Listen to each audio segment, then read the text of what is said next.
A watch was sold at a gain of 10%.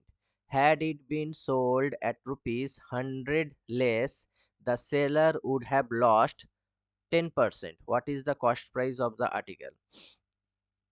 এই অঙ্কটা অনেক আগে করা হয়েছিল। সূত্রটা বলা হয়েছিল সিপির কি ছিল?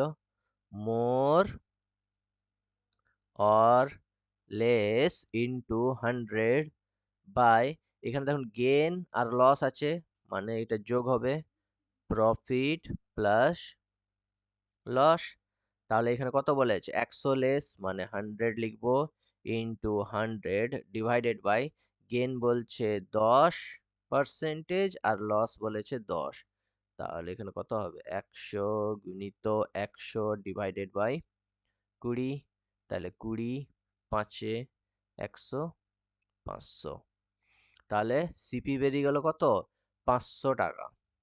ঠিক আছে, যদি এসপি চাইতো তাহলে কত হতো? 500 গুণিত 110 বাই 100, তখন এসপি হয়ে যেত 550 টাকা।